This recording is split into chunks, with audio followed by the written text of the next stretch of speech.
Okay, we're continuing on here, chapter 13. We're almost done with it, pretty much.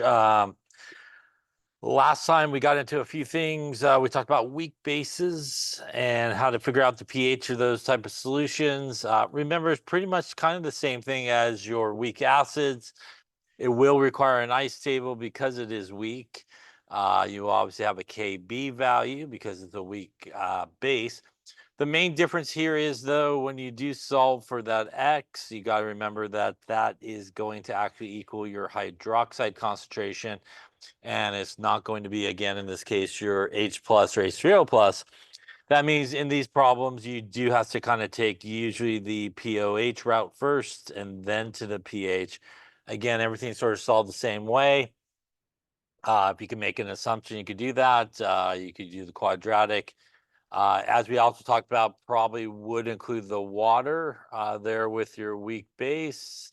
Again, in the equation, that way you could figure out, kind of where the hydroxide comes from and also maybe visualize the reaction that's taking place. We then talked about salts, and salts are a result really usually of a reaction between an acid and a base. You do make a salt in water. And that salt really is an ionic compound. And the deal with salts is they can continue to react, and they typically could continue to react with water in certain cases. And that is what is known as a hydrolysis reaction. And when they do react with water, they can really affect the pH by really either producing H plus or H3O plus or OH minus. So what can happen is you can have a salt that will react with water, and perhaps the salt will give the H plus to water. The result of that is, again, you're going to make H3O plus, and it's going to be acidic. Remember, you do want to use Ka value in that calculation. You will have to do an ice table calculation to figure it out. You also can have a salt that will basically accept the H plus, act as a base versus an acid in this case. The result of that is the production of hydroxide, and that's going to make it basic, and you do need a Kb. As we specifically sort of mentioned, these are typically the types of problems where you're given sort of the incorrect Ka value that you need. You're oftentimes given a Ka value in the problem when you need a Kb, or a Kb when you need a Ka. So again, that is the relationship that we also saw, that if you take the Ka times the Kb, it does equal that Kw value, which is our 1 times 10 to the minus 14. So that is the way you could kind of convert, from a Ka to a Kb if you need it, or vice versa, to do these things. How do we know if the salt will go through hydrolysis? It really is if the salt comes from anything weak. So if it comes from really either a weak acid or weak base, those guys will go through hydrolysis. Remember that if it comes from something that is strong, it will not go through hydrolysis, and those are considered neutral salts. So we do have some neutral salts that come from, for example, strong acid and strong base, like we saw sodium chloride the other day. That is neutral. And again, because the sodium most likely came from sodium hydroxide, which is a strong base, the Cl most likely came from hydrochloric acid, which is a strong acid. And that opposite relationship that we talked about, again, if it's an acid that is strong, its conjugate base will be relatively weak and not go through hydrolysis. If it is a weak acid, its conjugate base will be relatively strong and will go through hydrolysis. And the same thing with a base and its conjugate acid. If it is a strong base, its conjugate acid will be relatively weak and not go through hydrolysis. If it is a weak base, its acid will be relatively strong and will go through hydrolysis. That is why, again, group 1 and group 2 on the periodic table, those metals will not go through hydrolysis, because that's pretty much where we find most of our strong bases come from. Group 1 and group 2 that have hydroxide in there. Any questions on that there? All right, so we got one more little example of this to go with. So why don't you give it a go? Calculate the pH of a 0.75 molar sodium cyanide solution. The Ka of HCN is 6.2 times 10 to the minus. Let's take a look here. So once again, we have sodium cyanide, which is a salt. So again, whenever you come across salt and you look for the pH of it, you really should think of it as what is it kind of the two sources of. This is going to 100% break apart in solution to a sodium ion and a cyanide ion. And really, your question at this point is, does either of those go through hydrolysis? Or are they considered both neutral salts? In the case of sodium, as we talked about, it is group 1 on the periodic table, which means it most likely came from a strong base like sodium hydroxide, which means we don't have to worry about it. We're not going to get any hydrolysis happening there. The CN minus here, if you were not sure of maybe where it came from, again, there's a lot of information in these problems that can be very helpful. One big one would be like right there. I see a Ka for HCN, which is not CN minus, but HCN does seem to be probably where that came from. That would be the acid. And since there is a Ka value, I know that HCN is a weak acid. Which means the CN minus here would be the conjugate base. And because it did come from a weak acid, it would go through hydrolysis. So that part of the salt here would go through hydrolysis. So the reaction we're going to get is CN minus is always going to react with water in this case. And once again, understanding that it came from a weak acid, it's going to act as a base or a Bronsted base when it reacts with water, which means it's going to accept the H plus, besides the fact it does not have an H to give, so it's got to accept it.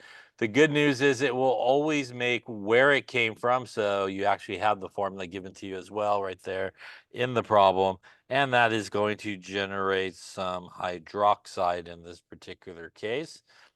Without doing a calculation, right, we should know that this solution should be basic because we are generating, again, hydroxide in this case. First off, any questions on the reaction there? Now it's really just a regular ice table here. We're going to go 0.75. Once again, it is a 1-to-1 relationship between these two. And if this guy is 0.75 molar, this guy would also be 0.75 molar, as it's a 1-to-1 relationship. This is 0 and 0. Change going to be minus x plus x plus x, which means at equilibrium here. 0.75 minus x, x, and x. Once again, not worrying about water, which is a liquid not involved. Our K here would be our products over our reactants, our HCN, our OH minus, divided by our CN minus. And this should be a K, A, B, C. This one should be a K, B. And again, writing this equation correctly also tells me it needs to be a KB. So as we talked about a number of times last time, it's really important to be able to write these correctly. You do not want to use the Ka value here. So we can use Ka times Kb is equal to Kw. That would mean the Kb is 1 times 10 to the minus 14 divided by our Ka, which is 6.2 times 10 to the minus 10. That is going to get us here. Looks like 1.7 maybe. Or 1.6 times 10 to the minus 5. So again, that is the number we want to use. We then can put our values in. So it's going to give us x squared divided by 0.75 minus x equals the KB value, 1.6 times 10 to the minus 5. I'm going to assume x is equal to 0. That will give me x squared divided by 0.75 equals 1.6 times 10 to the minus 5. I'm going to multiply followed by a square root afterwards. So we'll go 0.75 times our KB, little square root action. That is going to give me an x value here of, looks like 0.003478.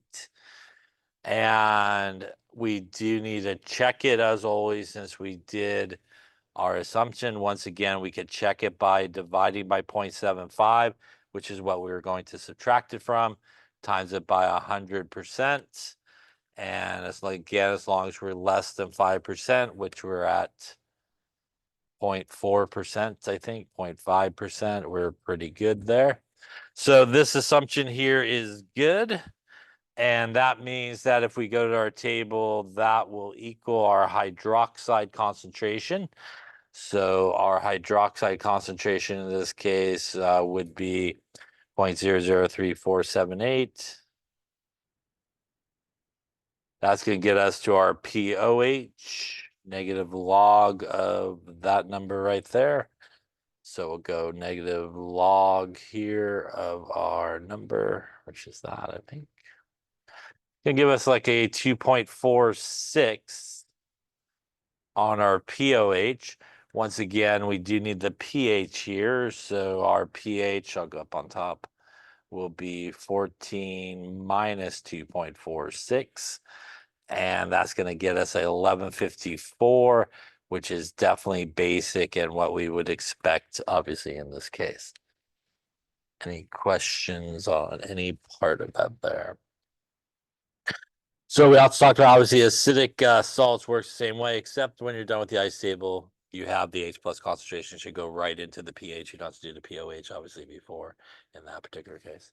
Any questions on salts or hydrolysis? Yeah. Try that there. That'll work. There you go. This again is our other version of an acidic salt, as we talked about, something like aluminum here in the middle, going to basically pull off one of those hydrogens off of the water. And again, that's going to make our H2O plus, which will make it acidic. Now, up until this point, in terms of salts, what we have talked about are salts where only one part of the salt will go through hydrolysis. It is possible that you could get a salt where actually both parts went through hydrolysis. For example, if you had ammonium nitrite, that would break apart into NH4 plus and NO2 minus in this case, right? Big arrow that way. And this would go through hydrolysis because it comes from ammonia. It's a weak base. This guy comes from nitrous acid, which means it's a weak acid, and it will go through hydrolysis. So it is possible that you can actually get both parts of the salts that will go through hydrolysis. Obviously, the calculation is a little bit complicated when you have both salts going through. So if you do come across that situation where actually both salts can go through hydrolysis, typically what we do is we actually compare the Ka value to the Kb value, and whichever one is larger, then that is really what's going to happen and the calculation you should do. So if you have that situation, you look at the Kb for the anion, and it's greater than the Ka, it would be basic, and that is the calculation you should do, is the Kb calculation. If you look at the Ka value for the cation and it's larger than the Kb value for the anion, it's going to be acidic, and you should do the Ka calculation. And if they're approximately the same, it's going to be neutral in that case, which means obviously a pH here of 7. So not too often do you come across it, but it can potentially occur that you do come across a salt where both of them will go through hydrolysis. In comparison, what you always want to kind of look at is the Ka versus Kb. Whichever one is larger is typically what you would expect to happen. And that would be, for example, the calculation that you would do. Any questions on that there? All right, so let's talk a little bit about oxides and what happens. So there are what are sometimes referred to as basic oxides, acidic oxides, and also some amphoteric oxides. Oxides are obviously elements with oxygen, and they are when they react, for example, with water, will produce like bases or acids. So as you can see here, our group 1 and group 2 on the periodic table, these are what are referred to as basic oxides. As they react with water, they make things like sodium hydroxide, potassium hydroxide, and those type of things. A lot of our nonmetals that have oxygen in them, these are acidic oxides. And when they react with water, they will form an acid. Like, for example, if you take a little H2O plus some CO2, you get some carbonic acid, right? take a couple of N2O5s and react them together, you'll get some nitric acid. So a lot of guys on the right-hand side, non-metal sort of deal with oxygen will make acids. Left-hand side, metal with oxygen will make bases. And there are a few here that are amphoteric, as we've been talking about. And these guys through here can really go either way. They can either make an acid or a base, depending on the situation. What's your question? Determine which one from the amphoteric, how would you not actually? Give you kind of the same ideas of what we just talked about. You kind of compare Ka to Kb type of thing, and you'll have some other information to kind of use to help you determine that. Yeah. Other questions? And it also depends, sort of on that situation. All right. So up to this point, we talked about a couple of definitions of acids and bases. So let's add another definition to sort of what an acid and a base is. We have our Arrhenius acid that produces H plus and a base that produces hydroxide. A Bronsted-Lowry acid is something that is a proton donor, while a base is a proton acceptor. There's also the Lewis acid definition and Lewis base definition. And when we think about Lewis, we think about perhaps Lewis structures. And when we draw Lewis structures, what are involved in those? Those are electrons, yeah?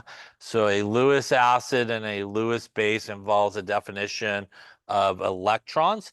A Lewis acid is a substance that can accept a pair of electrons, while a Lewis base is one that can donate a pair of electrons. So Lewis acids and Lewis bases are things that will accept or donate a pair of electrons, and this is a very general definition of an acid and base. So for example here, this guy here is a Lewis acid. This guy here is a Lewis base. So what makes a good Lewis acid? Something that is able to accept electrons a lot of times are what are referred to as being electron deficient. And that's because they now has room for electrons to be accepted, right? So if they're kind of short on electrons, they're able to accept them. How do you become electron deficient? A lot of things with positive charges, right? The only way you become a positive charge is you lost electrons. So if you have like a positive charge, that works really well for you being a Lewis acid because now you have places to accept those electrons. As we'll learn in a later chapter, a lot of transition metals, when they have +2 or +3 charges, act as Lewis acids. In fact, what we talked about, the example of like the aluminum being a sort of acidic salt, that is basically what's happening there between the aluminum and the waters that are surrounding it. The aluminum is +3, which means it's electron deficient. The water is a polar molecule with some non-bonding electrons to give, and makes it a really good Lewis base. What's a good Lewis base? It is something that, for example, is negatively charged, right? The way you become negatively charged is you gained electrons, so you have electrons to give away. Also, things like water is a very good Lewis base because, again, it is polar and it has these non-bonding electrons. Things like ammonia, like you used, it's a really good Lewis base. It has these non-bonding electrons. In fact, that is exactly what you did in the very last, well, second to last step of your experiment. When you added the ammonia to your precipitate, it turned black and then it went into the solution. That is how silver escapes, because silver ion and ammonia, that's a Lewis acid base connection and makes an actual complex ion. And that's how the silver leaves the solid and goes into the solution and makes that silver ammonia complex ion. So things with lone pairs that are polar are really good Lewis bases. Things that have negative charges are good Lewis bases. Things that have positive charges are good Lewis acids. And things that, for example, that are like an incomplete octet, like boron, also a really good Lewis acid because it's missing that. So here again, we have our electrons being donated, which means our ammonia here is a Lewis base. Our H plus, which means it's deficient in electrons, a Lewis acid. This is the same thing that you get when you think about more the Bronsted-Lowry definition of what's an acid and base. If we were looking at it in the Bronsted-Lowry, this H plus would go this way, which would make this the Bronsted acid and this the Bronsted base. So you do get the same result of what's the acid and what's the base, regardless if you use Lewis acid or Bronsted-Lowry acid. Same thing here. This H plus is going to donate, which would make this the Bronsted acid. The NH3 will accept it, which makes it the Bronsted base. Now, one of the nice things about a Lewis acid sort of situation is you could use it to describe reactions where there actually is not a transfer of H plus. So where you can't necessarily do a Bronsted-Lowry definition, you could still apply sort of an acid-base definition here. Once again, as I just mentioned, boron being an incomplete octet means it's electron deficient. And here's our polar guy going to transfer over, making this our Lewis base and this our Lewis acid. Here, an acid-base definition that does not involve any H plus, and you're able to still sort of look at it as an acid-base sort of situation. A lot of complex ions, and when we talk about coordination chemistry in that later chapter, it is really thought of as sort of a Lewis acid base situation that's happening. And again, as I mentioned before earlier in that example, where we have the aluminum with all those waters basically attached to it, that is definitely a Lewis acid base situation between these things, as it is the oxygen donating some electrons over to our aluminum in this case, and that is what's happening. Any questions on Lewis acids or bases? The last thing we're going to talk about in this chapter is polyprotic acids and sort of how to handle calculations involving polyprotic acids. Now, polyprotic acids are acids that have more than one hydrogen to give. Monoprotic means it has one, something like HCl. Diprotic, something like sulfuric acid, has like H2SO4. Those two hydrogens will come off. Something like phosphoric acid has three hydrogens that will come off. As we might have touched upon earlier on this chapter, they actually do come off one at a time. So I think we talked about it when we were talking about Bronsted-Lowry conjugate acid base pairs. And for each one that comes off, it does set up an equilibrium, and you will get a different Ka value. For example, that's Ka1 for the first hydrogen, Ka2 for the second, and a Ka3 for the third. So if we looked at something like phosphoric acid, once again, the first thing that would happen is our guy here will lose its first hydrogen, and that would get us H2PO4 minus. And this would be a Ka1 number that would happen, which looks like it is 7.5 times 10 to the minus 3 in this case. What will happen next is this guy here that's already lost one of those hydrogens will then continue and lose one more hydrogen, and we will end up with HPO4 2 minus.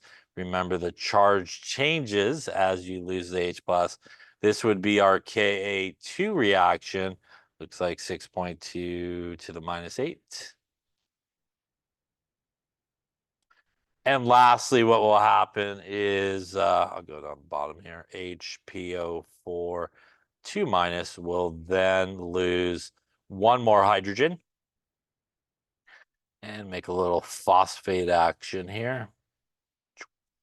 And that would be our Ka3, 4.8 to the minus 13.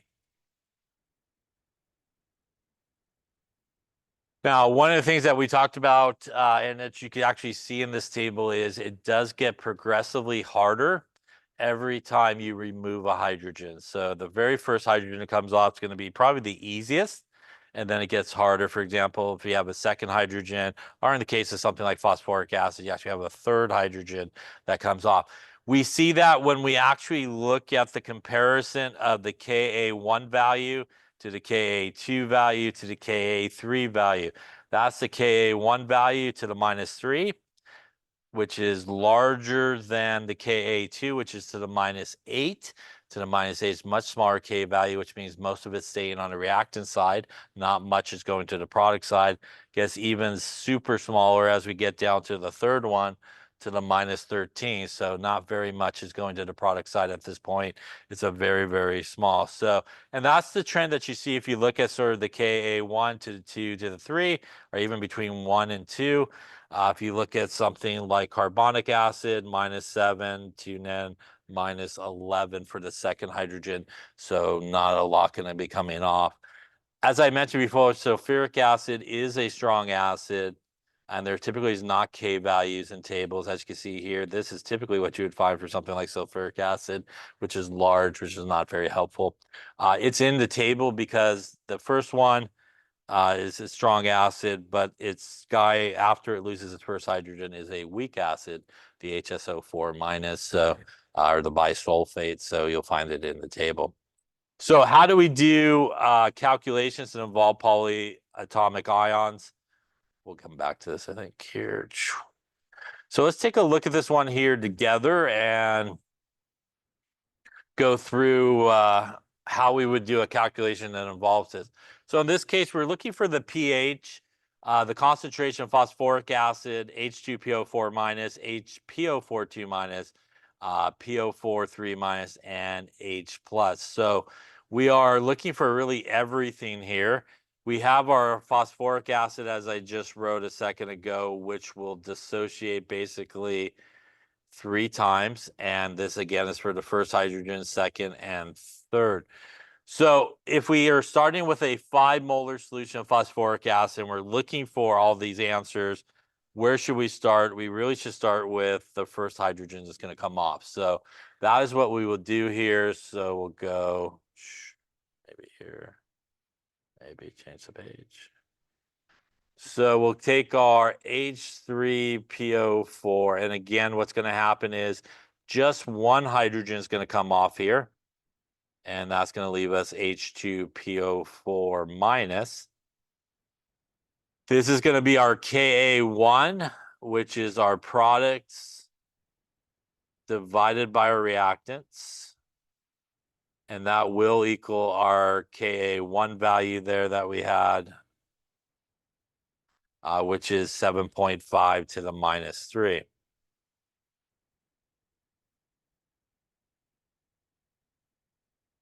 So the first thing we're going to do is just a regular ice table here. So we'll start with our 5 molar, which was our initial concentration of our acid. We'll do some zeros here. We'll do minus X plus X plus X. And at equilibrium here, we will end up with 5 minus X, X, and X. Any questions so far? Like normal, we're just going to solve for X. So we're going to go into, again, our Ka1 expression.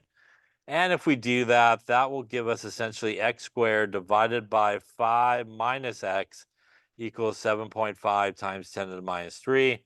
We're going to assume X is equal to 0 here. And that's going to give us an X squared 5 is equal to 7.5 times 10 to the minus 3. Once again, we're going to multiply followed by a square root there. And that's going to get us here 7.5 to the minus 3, a little square root action. Going to get us a 0.194 as our X value here. We will check it. So we're going to divide it by 5, times it by 100%. And we hopefully should be good because I changed it to make sure. So 3.9%. So that is a good check. So off of the very first ice table that we just did, we actually got a bunch of answers we're looking for. So from this very first ice table, we know that the concentration of H plus will equal X, so that is 0.194 molar. We also know that the concentration of H2PO4 minus will also equal X, which would be 0.194 molar. And we also know from our original table here that the concentration of phosphoric acid at this point will equal 5 minus 0.194, which is our X value. And that would mean we end up with I'll call it 4.81. So just off the very first ice table here, we pretty much hit this guy's concentration, we hit this one, and we hit this one's concentration. So we got a good little bit of everything we're looking for. We are looking though for this one's concentration, and that one does not show up until we get to the second hydrogen that comes off. So we do need to then go to really the second hydrogen at this point that's going to come off so that we could get to that guy's concentration. So that is second hydrogen is the 6.2 to the -8. So let's take a look here.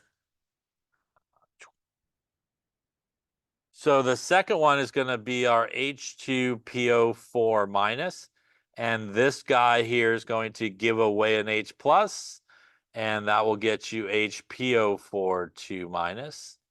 This is going to be our Ka2, which is again our products divided by our reactants. And this will equal our Ka2 value you can find in the table or the problem, which was 6.2 times 10 to the -8. So again, we need to do this ice table. Our really interest right now is this guy at the end because that's where he first shows up. So initially here, because this is a stepwise sort of dissociation, we actually do have an initial concentration of this one, and that is our equilibrium concentration that we had from the previous table, right? So since this is a stepwise sort of fashion, here we have our equilibrium concentration will actually be our initial. So this will actually be 0.194.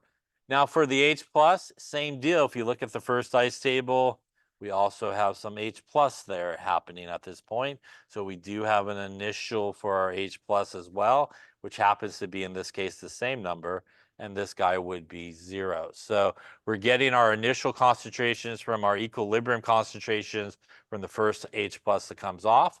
The rest of the table here will be pretty similar, minus X plus X plus X.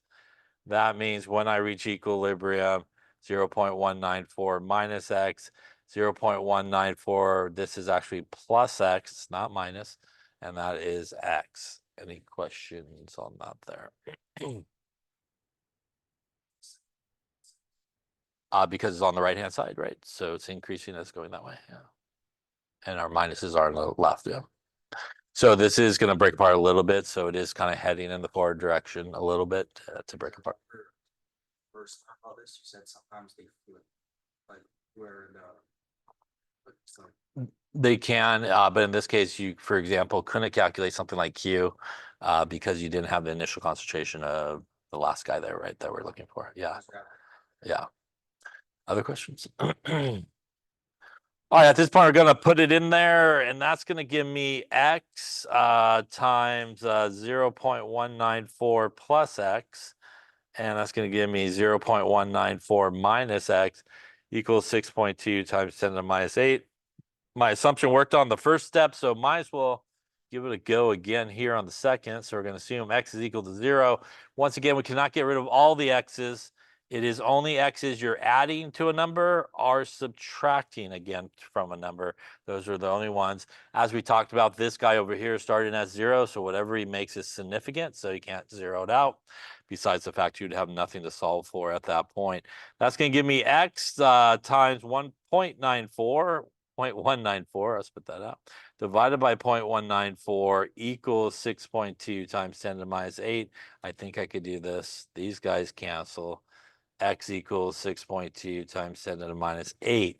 Once again, we do want to check it, so we can divide by 0.194 times it by 100%, and we should be pretty darn good, I think, in this case. So I think it is not even point something percent. So the check here is good. So now off of our second table, we were able to get the concentration of this guy, which is one of the ones we were looking for in the problem. And we could see that the concentration HPO4 2 minus at this point does equal X, which means it would be 6.2 times 10 to the -8 molar in this case. Yeah. So again, by coming to this second one, we're able to get to the one that we need. Now, what about the H plus and the H2PO4 minus? When I put this X value in to here and here, what number do I end up with? I still end up with 0.194, right? So if you take 0.194 and you minus 6.2 times 10 to the minus 8, you pretty much still have 0.194. It doesn't really change all that much, right? So we still have really the same concentrations for those guys at this point if you put the X value back in there. Same thing if you added it, obviously, to 0.194, it'd still be pretty much 0.194. Any questions on that there? So if we go back to sort of our original question here, we now were able to get to this guy's concentration. That leaves us just one more sort of concentration that we're looking for, which is phosphate. Unfortunately, phosphate doesn't show up until the third step there. So that is where phosphate shows up. So we are going to have to do the third sort of hydrogen coming off so that we could really get to the phosphate's concentration, as again, that's sort of where it shows up. So let's take a look at what happens at that point. Go one more. The third step is going to be HPO4 2 minus is now going to lose 1H plus, and that's going to produce the phosphate, which is what we're looking for. That's going to be our Ka3, which again, much like the other ones, are products over our reactants.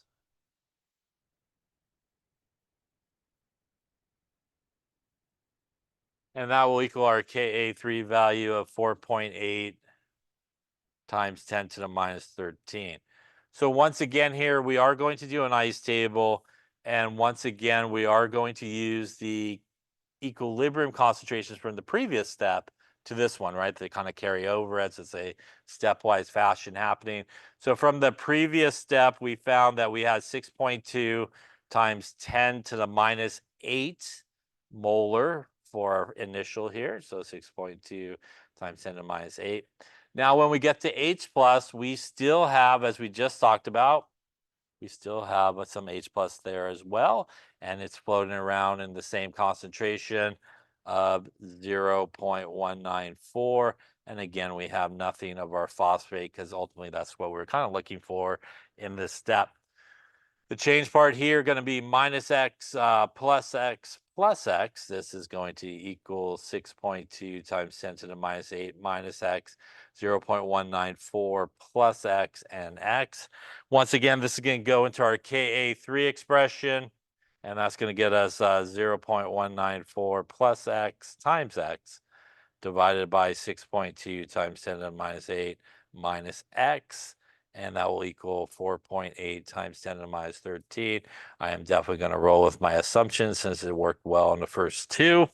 Once again, getting rid of only the x's where you are subtracting or adding from.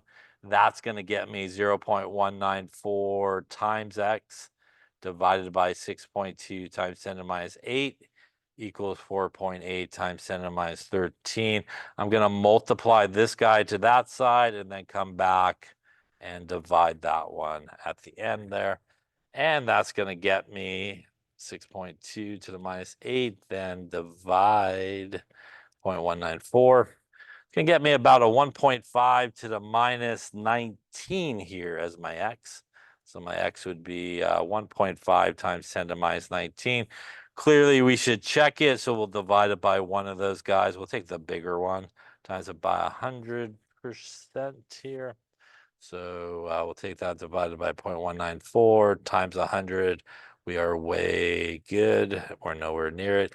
Again, if one of them works, you should be okay. You could do them both, but they're both nowhere near. So the check here is good.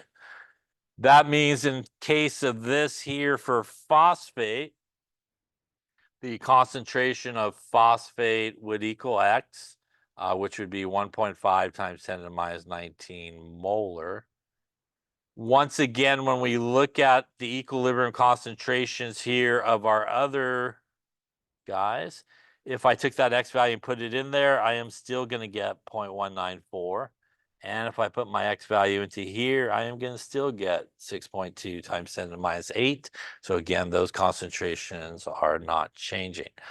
First off, any questions on that there? What do we see here? What we see here is most of the hydrogen came off when? First step, second step, third step? Most of it came off in the first step, yeah? In the first step, we got about 0.194 molar of H plus coming off. In the second step, we essentially got the X value of a H plus coming off, right? 6.2 times 10 to the minus 8, way lower, right? And in the third step, we got like to the minus 19 coming off, barely any of the H plus coming off. And this is what typically happens in a polyprotic acid. Most of the hydrogen that comes off will come off in that very first step. So as we talked about, it gets progressively harder to try to rip off some more hydrogen. So the majority of almost all of the hydrogen that will pop off in the first step, which means if you come across a problem where all you are interested in is calculating the pH of a polyprotic acid, you could probably just do the first ice table and you probably will be okay in terms of the pH.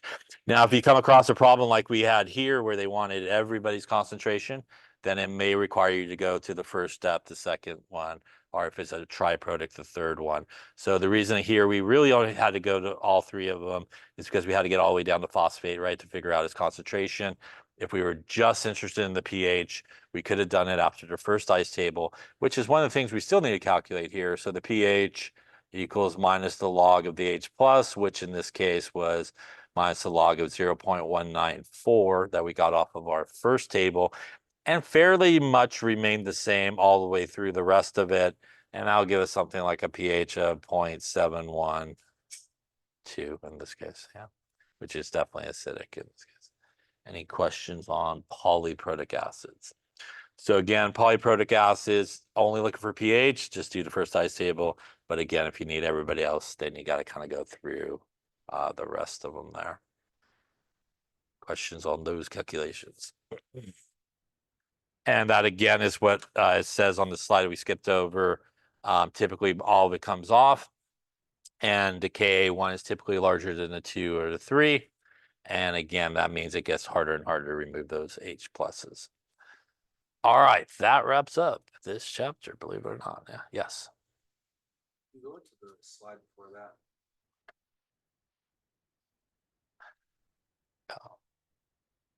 Yeah, no. This one? Yeah. For when it says the bare one, the last one says only the first dissociation step matters. Does that mean we only have to solve the first part? That's what I was just talking about, that if you're only interested in looking for the pH and that's all you're looking for, you pretty much could just do the first ice table in the first step and you'd probably be in good shape. Yep.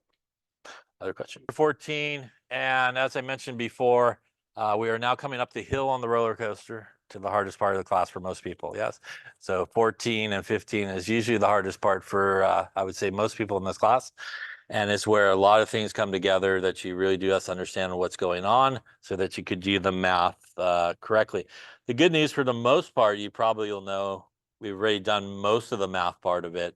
The key is just applying it correctly in that situation or the correct situation. So in this chapter here, which obviously is not on the exam on Wednesday, it will be on exam 2. We're going to talk about acid and bases. So we're going to talk about everybody's favorite stuff, buffers and titrations, pretty much. So we're going to talk all about buffers and all about titrations, and let's get into it. So one of the first thing that we're going to talk about is what is known as the common ion effect. And the idea of the common ion effect is when you have a common ion, it will pretty much suppress the ionization of a weak acid or a weak base.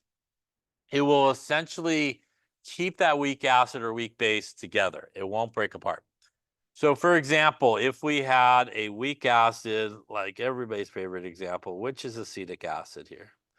Acetic acid in a solution by itself will break apart into acetate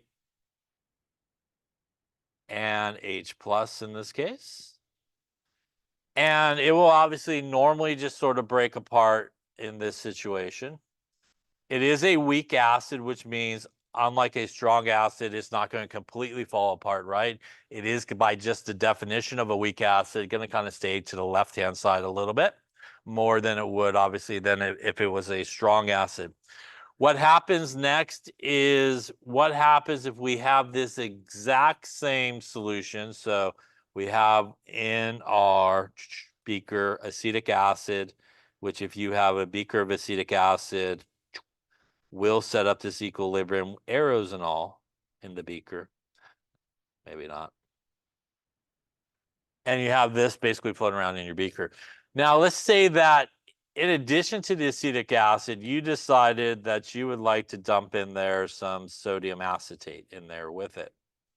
Now, sodium acetate is a salt, and it is a salt that will not set up an equilibrium because as an ionic compound, it's a strong electrolyte. It's going to completely break apart into a sodium ion and a acetate ion, right? So when you dump this in, sodium acetate into there, you're going to get basically the addition of both of those ions. Now, when we think about the equilibrium that's going to be set up, it is going to be set up by acetic acid here. And hopefully you can see that it is actually the acetate here that is considered the common ion, right? So this would be our common ion. And essentially, when you add the sodium acetate in there with your acetic acid, you're essentially adding more acetate. And Le Chatelier's principle would tell us that if I added more acetate to this equilibrium, it should shift which way? To the left, to the right? No shift.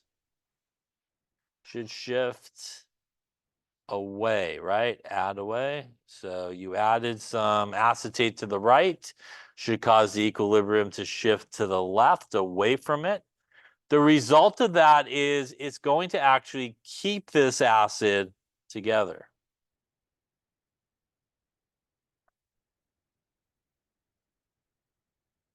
So it will keep this acid together more than it would if that acetate was not there because of the shift in equilibrium that's going to happen. Now, how does that affect the pH?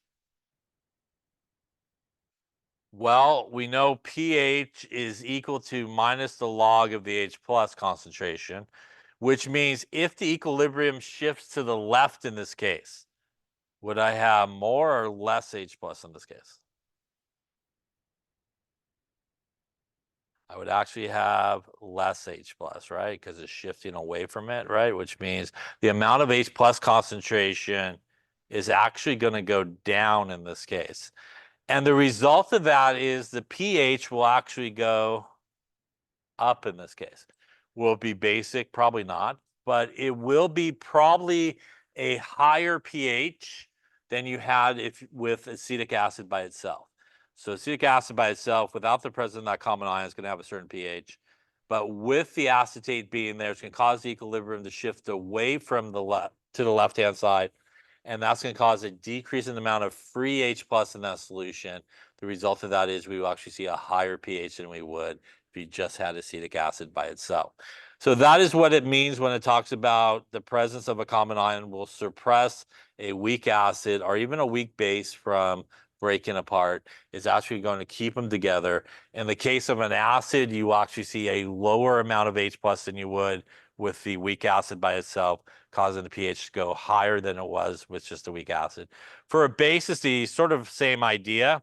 If you had a common ion for a base, it would keep the base together, which means you would have less OH minus, which means you actually will have more H plus, and the pH would actually be lower than it would be with the weak base by itself. So it works the same way. The effect here is really shifting the equilibrium really to the left-hand side and keeping either that weak acid or weak base together.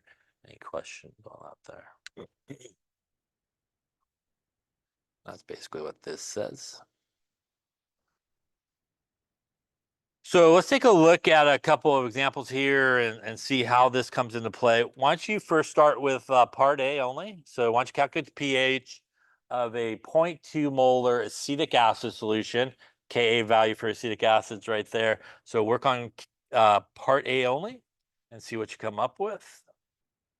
Okay, so let's take a look at the first one here. We want to calculate the pH of a 0.2 molar acetic acid solution, and we have the Ka value. So A here is really just like we did in the previous chapter. It's just a weak acid type problem. We got nothing else going on really. So we're going to take our weak acid here. We're going to dissociate it here into H plus and acetate. That will give us our Ka value here of H plus acetate divided by acetic acid, and that will equal our Ka value of 1.8 times 10 to the minus 5, I believe, in this case. All right, so initially we're starting with 0.2. These guys are going to be 0. Change minus x plus x plus x. That means when we reach equilibrium, 0.2 minus x, x, and x. Like normal here, we're going to put this into our expression and solve for x. So that's going to give us x squared divided by 0.2 minus x equals 1.8 times 10 to the minus 5. We've been good with the assumptions today, so why not? X is equal to 0. Going to get us x squared 0.2 equals 1.8 times 10 to the minus 5.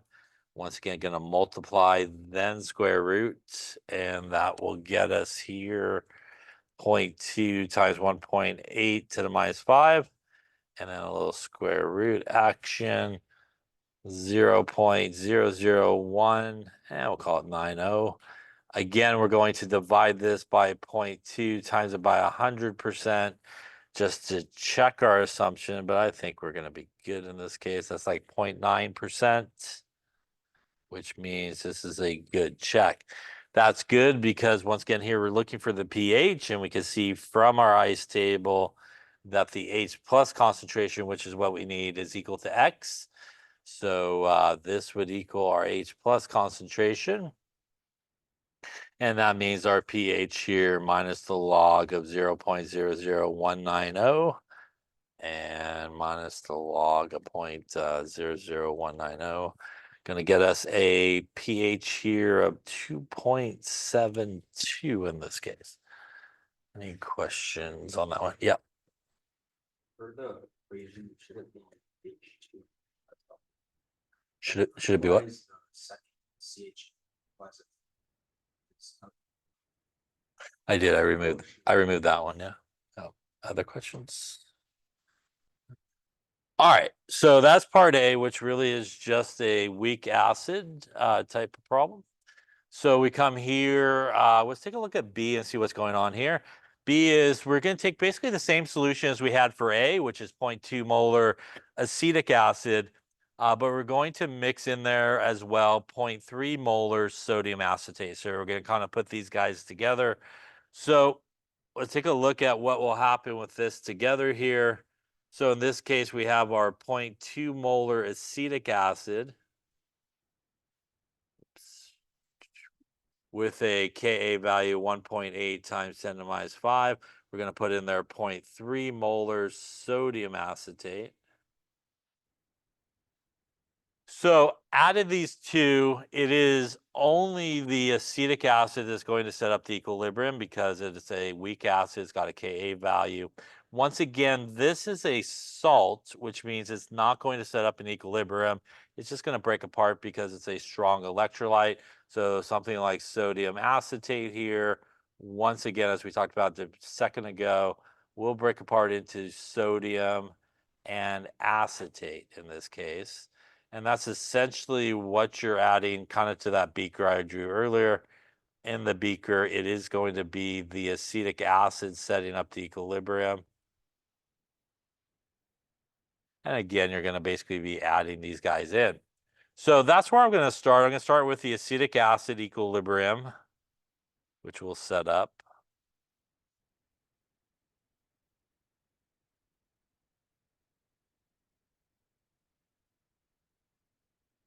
And just like previously, the Ka here would be our H plus, our acetate, and our acetic acid. And again, that's going to equal our 1.8 times 10 to the minus 5 in this case. So initially here, we do have 0.2 molar acetic acid. We have 0. But really important here with this problem is, hopefully you can recognize this right here as it goes for a swim, is the common ion. So our common ions are acetate. And because we added 0.3 molar sodium acetate to it, we actually do have an initial concentration here, which is super, super important, which is 0.3 molar. Probably the thing people miss the most when they go this route is they put 0 there because they're used to putting 0 at this point. By the way, if I put 0 there, what problem am I doing again? Doing part A again, basically, right? So again, you don't want to zero that out. You do have an initial amount. That acetate is being supplied by the sodium acetate in this case. The rest of the ice table is the same. It's minus X plus X plus X. That means at equilibrium, 0.2 minus X, X.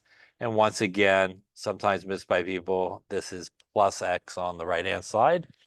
That, just like normal, is going to now go into our expression, and that will get me X times 0.3 plus X divided by 0.2 minus X there, if I wrote it right.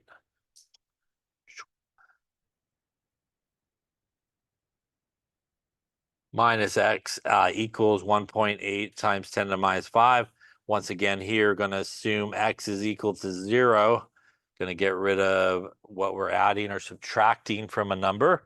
That's going to give us X times 0.3 divided by 0.2 equals 1.8 times 10 to the minus 5. That looks much easier to solve. So I'm going to multiply this and then come back actually and divide that guy there secondly.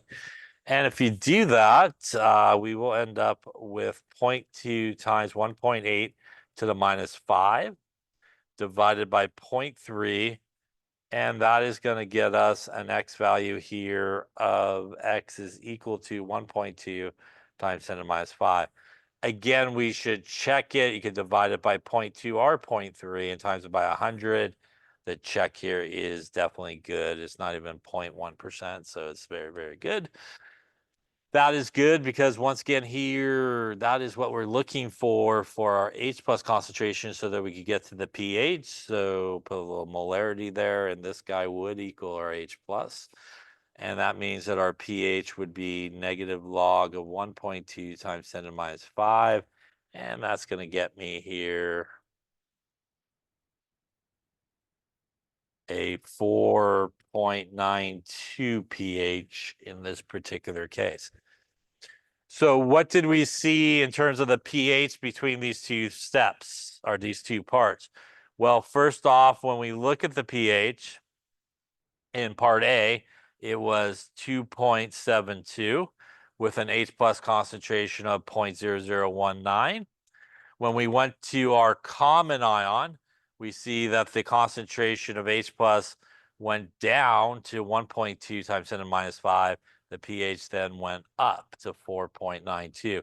That is the ultimate result of this common ion being present, shifting the equilibrium to the left, causing the H plus concentration to decrease in this case because of that presence of that common ion that we don't have obviously in just the acid by itself. So again, as I mentioned before, has an effect on the H plus concentration and ultimately the pH as well. As you can see here, it's not like a basic pH or anything like that, but it is higher than where it was if the common ion wasn't present. Yeah. I won't say it's possible. It's possible depending on the acid. There, as oddly as it sounds, there are some acids that have like a almost a basic pH, believe it or not, are pretty close to it, or in this situation, it could push it up into a basic range. Yeah. Other questions? Okay. So what else do we see when we did this problem? In problems where you have common ions, because of that common ion effect pushing the equilibrium to the left and keeping it together, what we actually see is if we started with fairly good initial concentrations of our acid and our salt, we will actually end up with pretty much the same concentration at the end. So if we look at our common ion example here, and we look at the acetic acid, we started with 0.2, and at equilibrium, it was basically 0.2 minus 1.2 times 10 to minus 5, which is essentially still 0.2. And the same thing over here, we started with 0.3 molar, and at equilibrium, it would be 0.3 molar plus this number, which is also 0.3 molar at the end. So one of the nice things is in these type of problems, common ion problems, is if you have a fairly good initial concentration, or in most cases, most initial concentrations of your acid are your salt, what you start with is sort of what you end with in terms of the concentrations. And with that being said, it does allow you to use an equation that will allow you to bypass, for example, using an ice table. And that equation is the Henderson Hasselbalch equation here. That is the pH is equal to the pKa plus the log of the base over the acid. So the pH equals the pKa plus the log of the base concentration over the acid. The pKa is found by taking minus the log of the Ka value. This is really the Henderson Hasselbalch equation is the sort of formula that you could use in a common ion situation. A common ion situation, as we will talk about, is more commonly referred to as a buffer situation. So this is really the formula that you could use in a buffer situation, which ultimately is a common ion situation. It's the Henderson Hasselbalch equation. You want to make sure that the base goes on top and the acid concentration goes on the bottom. By the way, how do I know which one's the acid, which one's the base? Well, the one that is called the acid is probably the acid. But in most cases, an acid can donate an H plus, which means the acid should have one more H plus than the base. So if you're looking at the two things, the one with one more H plus would be your acid because that's going to be what's going to donate. The one with one less H plus is typically your base, other than the common sense of that's acetic acid, so that's probably my acid, right? And the one that has a Ka value, right, would be your acid, right? So those are things that sometimes people overlook. It seems silly to say, but sometimes people do overlook those things. So don't overlook those kind of information that's given to you. I personally am a fan of the Henderson Hasselbalch equation here in this version. Now, books, and some people will use a basic version if the Henderson Hasselbalch equation, that does not calculate the pH, but does calculate the pOH. And there is a version of it that does the pOH versus the pH, and that is the pKb plus the log of the acid divided by the base. The pKb is negative log of the Kb value. Now, I will show you this equation. I personally, in a lot of cases, don't think you really need to use it all that much, but people in books will sometimes use it in a basic situation. The reason I say you probably won't need to use it all that much is in most questions that you're asked, you're probably asked for the pH, right? So why just go get the pOH when you could just get the pH by putting it into that first formula, and that's going to give you the answer that you need. So obviously, if you use the second one, you would then have to, in most cases, take 14 minus the pOH to get to the pH value. But what is very helpful sometimes is maybe you're not given the Ka value to get the pKa, but maybe you're given the pK or the Kb value. So if you take the pKa and you add it to the pKb value, that equals 14. And that is a way, for example, if you're given like the Kb value, you could calculate the pKb and then just subtract 14. You have the pKa value without maybe having to go look it up on a table or something like that. So that's a helpful relationship as well. So once again, I would definitely recommend just rolling with this. The Henderson Hasselbalch equation you can use in an acidic situation, basic situation, neutral situation, doesn't matter situation. You could use it. Use the other one in any situation as well. But again, in most cases, you're looking for the pH. So what will this allow us to do? If we take, for example, the one that we just did, which was we took our 0.2 molar acetic acid with a Ka value of 1.8 times 10 to the minus 5, and we took our 0.3 molar sodium acetate and we mixed them together. So the first thing to know that, you can maybe use this formula is you do have to recognize these two things as being related to each other. And what we're talking about is the Bronsted-Lowry definition of acid and conjugate base, or base and conjugate acid. It is a 1H plus difference, right? You also have to realize that this is a salt, which basically means this is, as we talked about, sodium ion and acetate ion. This does no bearing on it other than balancing the charge. So really our two things that are related to each other are these two things. It is the acetic acid and it is the acetate. And the only difference between those two things is 1H plus difference, right? So sometimes people see a sodium or potassium, they get all confused, like, what does that do? It does nothing, right? So it's neutral, it's not going to affect anything.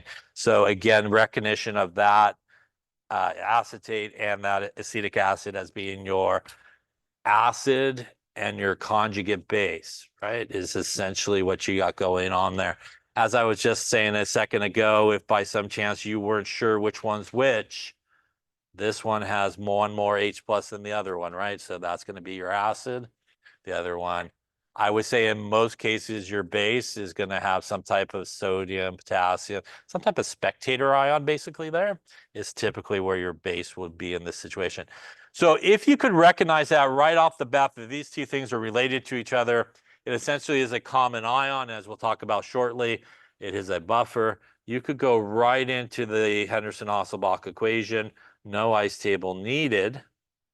You could calculate the pKa by taking minus the log of 1.8 times 10 to the minus 5, gives you a pKa of 4.74. Putting into this equation 4.74 plus the log of my base, which is this guy, 0.3 divided by my acid, which is that guy. And if you do all that good stuff, punch it into your calculator correctly, you end up with a pH of 4.92, no ice table needed, right? So if you could recognize it, it's a common ion or really a buffer later on, as we'll talk about it. You could go right into the Henderson-Hasselbalch equation. You do not have to use an ice table. Now, what this also demonstrates is the fact is if you're not sure you should use this equation, you could still go into the ice table and just do an ice table calculation. So it's your preference. You can do either way. They both will give you the same. What is the problem with the Henderson-Hasselbalch equation? Here is the big problem with the Henderson-Hasselbalch equation. It is everybody wants to use it everywhere. Yeah, because I have an equation, I want to put some numbers in there. Anytime I see two numbers, I'm going to throw it in there. So you shouldn't do that unless you like a lot of X's. Yes. So you should only use the Henderson-Hasselbalch equation in this situation, which is for the most part buffer situation, which is a common ion situation.